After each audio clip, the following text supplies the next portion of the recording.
enough is enough. We send our kids to school to learn how to read, write, and do math, not to be indoctrinated and sexualized. And quite frankly, it's happening in almost everywhere you look.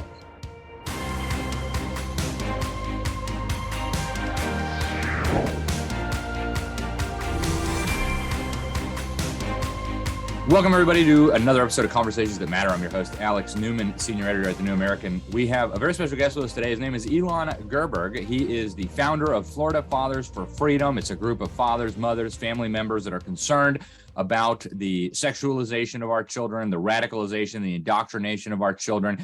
They were founded to get fathers back into the forefront of the battle of protecting children from these radical attacks on their innocence. He's been a constant presence at school board meetings in Broward County, which is in South Florida, about the mask mandates, about the sexualization. He's also organized a number of protests and rallies. And despite being Jewish, he's been attacked by the Anti-Defamation League, which purports to be a Jewish group, as him and some of the others who've been involved in these as right-wing extremists, which apparently now is anybody to the right of Barack Obama. Elon, welcome to the program. Thank you so much for having us. Before we talk about the recent rallies and attacks on you guys, just tell us a little bit more about Florida Fathers for Freedom. Why do you guys exist? What kind of radicalization, sexualization are you guys protecting children against? Sure. And Alex, I appreciate you having us on. Florida Fathers for Freedom is literally a group of dads, moms, concerned citizens that are literally standing at the forefront against this constant attack on our children, whether it be teaching them that they are to be ashamed of their skin color, or to teach them to be ashamed of the country that they live in. You know, we grew up thinking that all people were the same, and that's really what we want, what we strive for our children to be, is to love everybody and not to hate themselves for any reason whatsoever. And most importantly, we stand up for their God-given rights. No child should ever have to be masked just in order to go to school to learn. And that was really the beginning of Florida Fathers for Freedom, was standing up against this whole mask mandate. I had a kindergartner that was just getting ready to embark on her journey, through school. And she was going to have to start it with a mask, which she was very reluctant to do. And I was concerned, as well as many other parents were, on the impact it was going to have on her, social and educational development. And in going to school boards, I really started to notice that there was a lot of moms at the forefront, but not so many dads. And so I really took it upon myself to lead the charge to try to get more dads at the forefront to basically stand up for their children.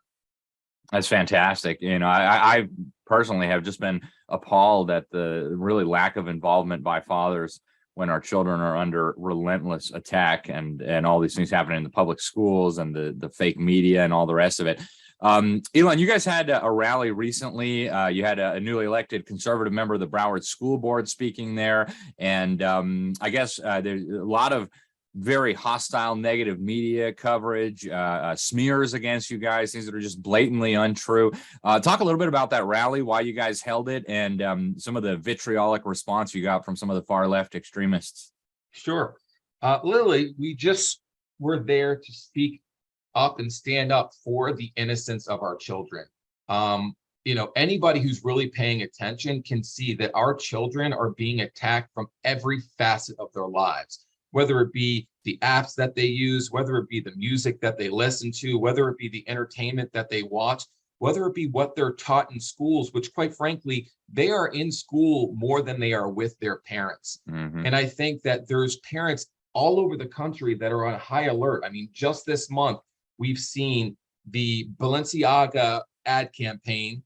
We've seen the American Girl dolls that are literally, giving, young children as young as 3 literature, telling them that they may be trapped in the wrong body, and encourage them to take puberty blockers. And, we just saw the disgusting, distribution of sex toys in a private school in Chicago. So this type of stuff is happening all over the country. And it's unfortunate because, we held that rally to stand up against this sexualization and grooming of our children. And the narrative has really been that if you are a good parent, you are supposed to stand up and protect your children against this nonsense. Conversations that parents are not present when they're having them. Many times they're being alienated and it's being kept secret in schools from them. And if you do speak out against it, you're some sort of stochastic terrorist, or you're some sort of homophobe.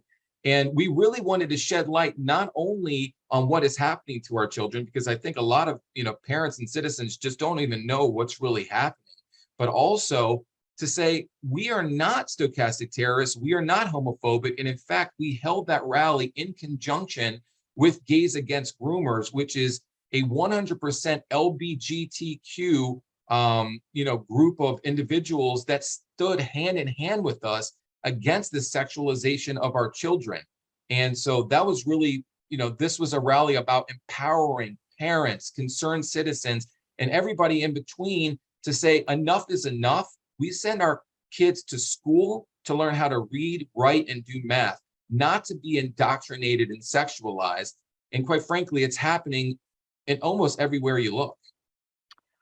Yeah, it really is amazing, right? A homosexual, a Jew, and a Hispanic woman organize a rally, and somehow it's a racist, right-wing, homophobic, extremist. The media is just such a joke these days. It's hard to fathom, but I think it perfectly encapsulates what we're dealing with today. Elon, we're down to just a few more minutes. I want to ask you about, where do we go from here? What should fathers be doing to stand up for their children, and how can people get involved? What do you recommend as far as fathers and parents getting active in this battle for the well-being, safety, and innocence of our children?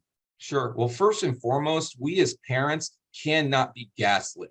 They're using these emotional tactics to basically say, if you stand up for your children and you don't believe that they should be sexualized, you don't believe a child should be taught that they were born in the wrong body, or encouraged to take puberty blockers, or have any of these radicalized ideologies that are entering, the minds of children, you do not be gaslit. Stand strong.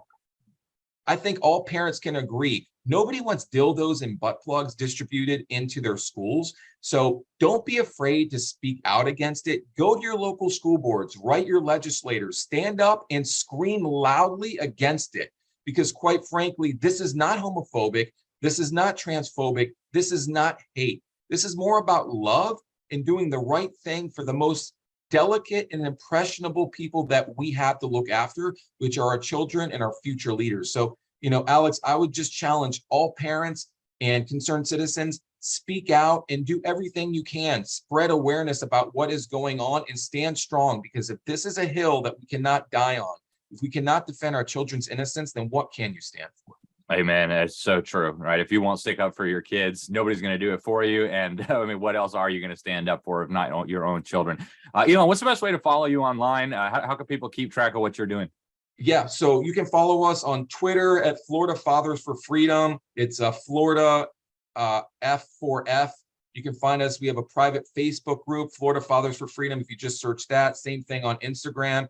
And we're constantly, trying to get at the forefront, whether it be exposing what's going on, holding rallies, getting to the school board. So we'll continue to expose light on this attack on our children. And we appreciate anybody following us and helping us, expose this very important cause, which is, protecting the innocence of our future leaders.